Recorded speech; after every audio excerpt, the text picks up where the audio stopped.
Olá, minha amiga, olá, meu amigo, que bom nos encontrarmos mais uma vez como Igreja Sinodal para pensar a nossa prática pastoral e o nosso modo de ser igreja nestes tempos que são tão desafiadores.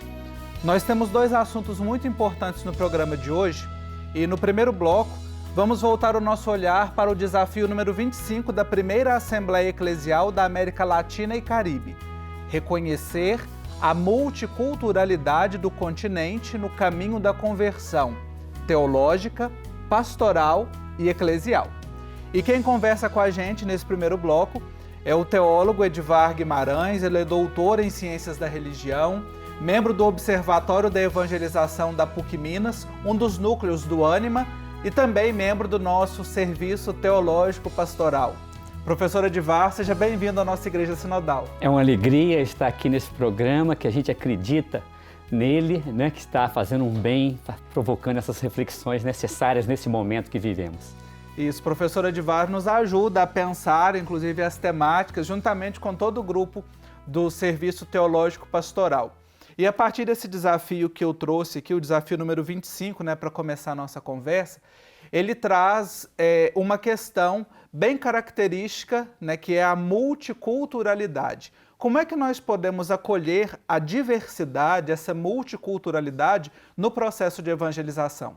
Ô Marcos, isso é um desafio de todos nós, porque nós somos herdeiros de uma história que favoreceu, impulsionou uma mistura de culturas, mas não pelo diálogo, não pelo reconhecimento mútuo, pela busca de aprender, né?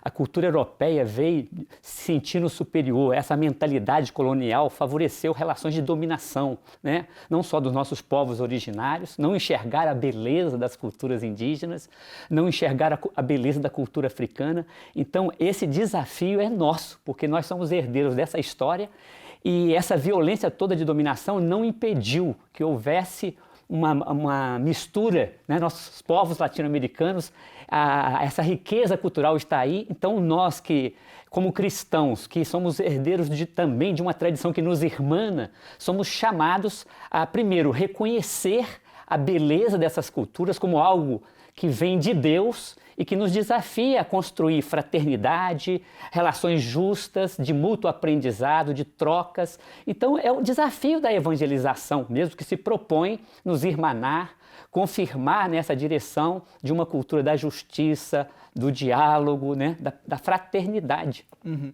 Diante desse resgate histórico que o senhor faz, é um risco muito grande que a gente tem de repetir ou de reproduzir essa atitude colonizadora dentro da igreja e principalmente na prática pastoral, né? Sim, sim. É por isso que a história é nossa mestra.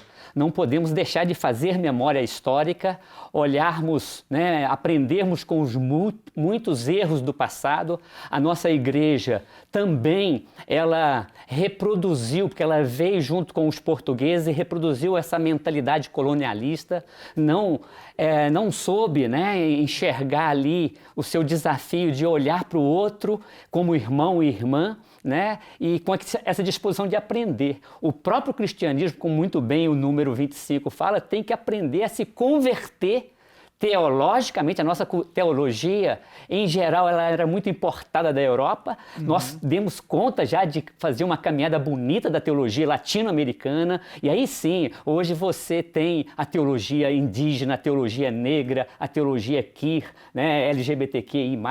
Você tem várias teologias que favorecem a percepção dessa diversidade como algo de Deus, como algo que nos desafia a construirmos, né, uma sociedade ou uma América Latina que favoreça esse reconhecimento. Agora, Marcos, é preciso que nessa busca de conversão teológica pastoral, que a igreja tome essa decisão de fazer a opção pelas culturas oprimidas.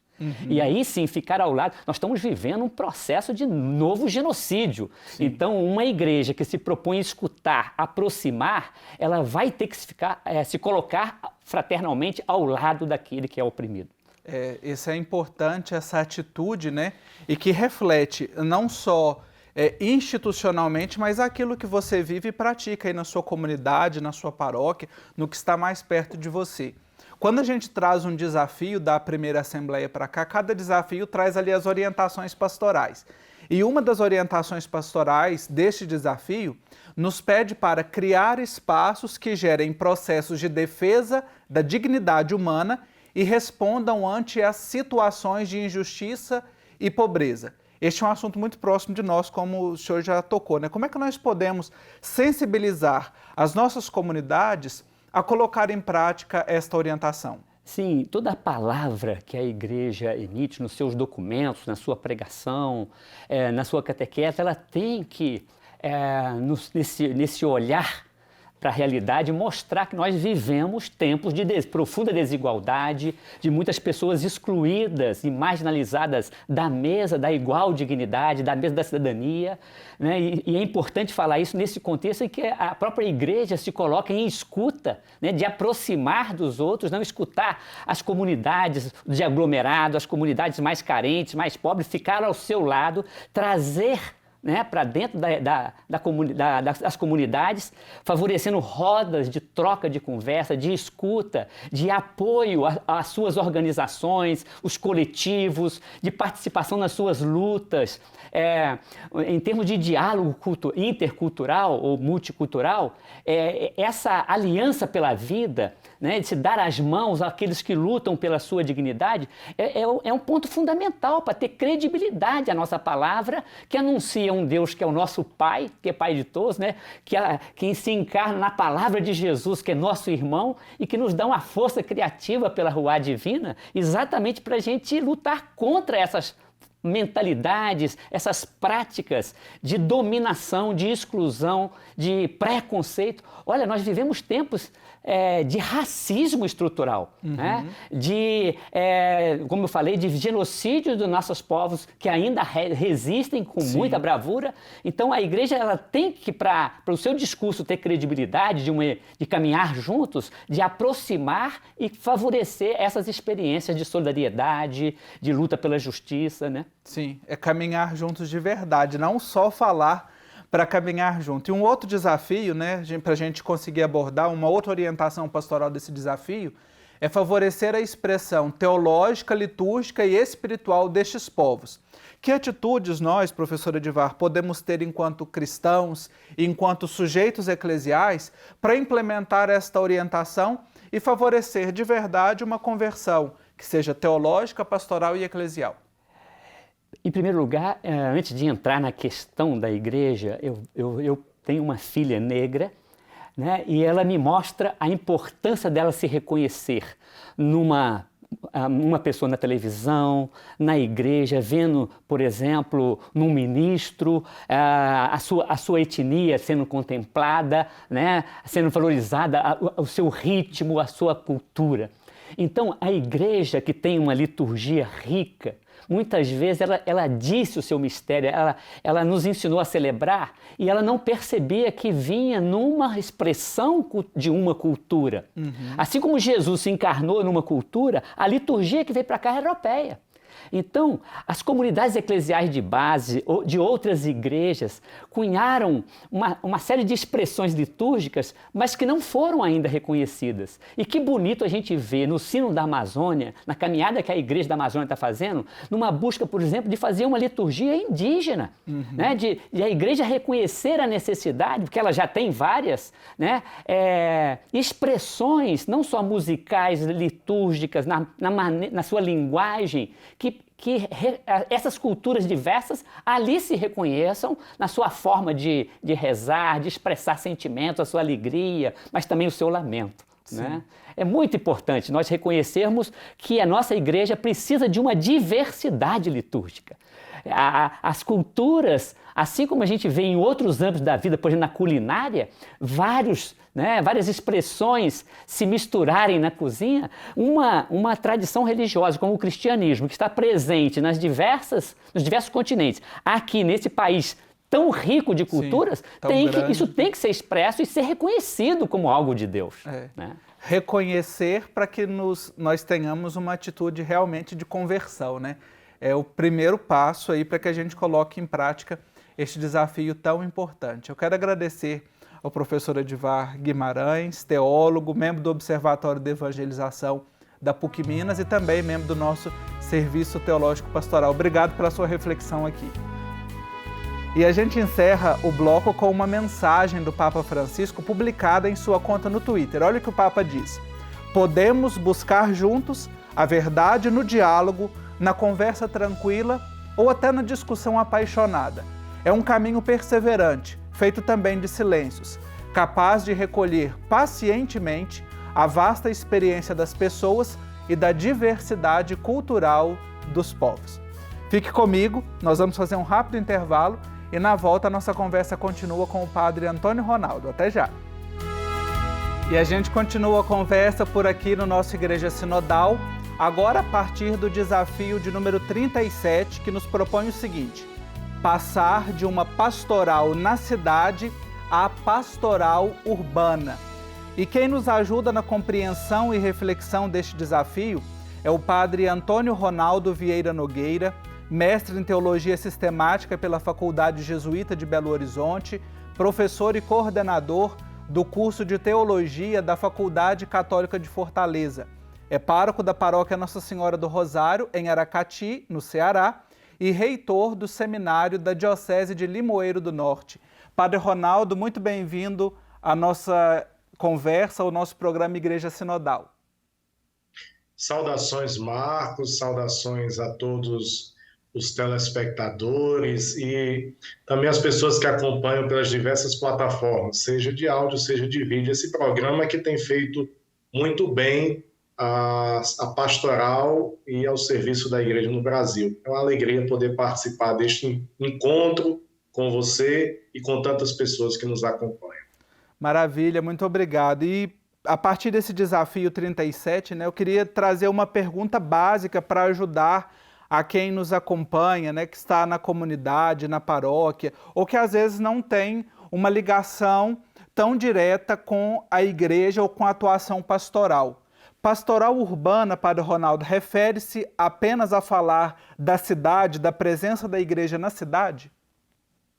Veja, o Brasil, nesses últimos anos, e o censo de 2010 indica isso, é um país preponderantemente urbano. Nós temos pouco mais de 80% da população vivendo na cidade. E a igreja, diante disso, ela tem um grande desafio, que não é simplesmente fazer uma pastoral na cidade, porque a gente pode continuar vivendo na cidade, fazendo uma pastoral como se vivêssemos numa cultura rural. E nós precisamos dar um passo muito importante nisso, que é fazer uma pastoral verdadeiramente urbana. E em que consistiria essa pastoral urbana? Consiste numa pastoral, de fato, encarnada no jeito de ser próprio da urbanidade. Então, é uma pastoral que olha para os desafios do mundo urbano, para o estilo de vida do mundo urbano, para a linguagem, para os símbolos, para os imaginários próprios do mundo urbano e que busca, a partir desse conhecimento, e aí toda pastoral urbana ela necessita de diversas ciências auxiliares que possam ajudar a compreender as lógicas do mundo urbano, para que seja de fato uma pastoral que corresponda com esses desafios que são propostos pelo mundo urbano. Partindo dessa premissa, Padre Ronaldo, de olhar para essa presença da igreja nesse ambiente que está na cidade e também dos lugares que não estão na cidade, mas que sofrem essas influências, esses impactos, a primeira orientação pastoral do desafio que a gente está conversando, ela nos propõe o seguinte: construir novas alternativas de ação pastoral paroquial que conectem fé e vida a partir da escuta e do diálogo. Que novas alternativas podem ser criadas em nossas comunidades e paróquias para se adequar a essas novas realidades da urbanização? Olha, o mundo urbano e a realidade da urbanização, sobretudo no Brasil, está muito marcada por uma situação que alguns teóricos, eles têm chamado de um espaço desigual, porque a maioria dos equipamentos, dos serviços, estão a serviço de um determinado setor já privilegiado da população. Isso gera muitas desigualdades no mundo urbano, isso gera as mais diversas situações de violência, isso gera também um aumento crescente na população de rua, nas situações de sofrimento existencial e até mesmo de solidão, o que nos indica algo muito interessante. O mundo urbano ele é caracterizado normalmente por uma concentração populacional, o que não significa necessariamente relações humanas de proximidade. E nesse mundo que se nos apresenta, a igreja ela tem um papel preponderante, um papel fundamental. E eu penso que o Papa Francisco nos oferece, na encíclica Fratelli Tutti, alguns elementos que podem nos ajudar nesse caminho. A Fratelli Tutti insiste muito no aspecto da vivência da fraternidade. A igreja ela é lugar da vivência da fraternidade, isso Jesus já nos ensinou, né? Se a gente olha, por exemplo, João, capítulo 13, versículo 35, nisto conhecerão que vós sois os meus discípulos, se tiverdes amor uns para com os outros. A experiência de sermos filhos do mesmo Pai nos leva a uma experiência de vivência da fraternidade. Então, a igreja que vive em si mesma a fraternidade, ela precisa ser também sinal de fraternidade nesse mundo, às vezes tão marcado pelo distanciamento das pessoas. E por isso que a ação pastoral da igreja precisa ser bem pensada para corresponder com os desafios do mundo urbano. Então, o primeiro passo fundamental, penso que seja, de fato, o planejamento adequado. E para que esse planejamento aconteça, a igreja não pode prescindir do auxílio das mais diversas ciências que estudam o mundo urbano e que podem nos ajudar a compreender as lógicas da cidade. Inclusive, tendo a consciência de que cada cidade tem uma lógica diferente. Depois desse debruçar-se sobre a vida da cidade, eu penso que as diretrizes da ação evangelizadora da Igreja do Brasil, né, que começaram no ano de 2019 e estão em vigor até o próximo ano, 2023, elas trazem uma intuição muito importante para combater esse individualismo muito presente na vida da cidade. A igreja ela precisa retomar aquilo que é o que mais a caracteriza, formar comunidade.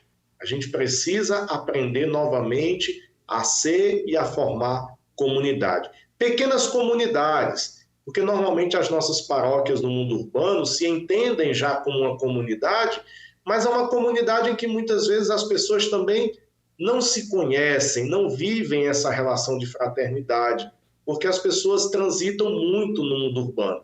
Podem estar um dia numa paróquia, outro dia noutra paróquia. Então, a paróquia na cidade, ela precisa se conectar com as outras paróquias. Por isso nós precisamos, de fato, de uma pastoral de conjunto, uma pastoral orgânica que nos ajude a criar no ambiente da cidade pequenas comunidades em torno de 3 eixos fundamentais: a palavra, a oração e o serviço da caridade.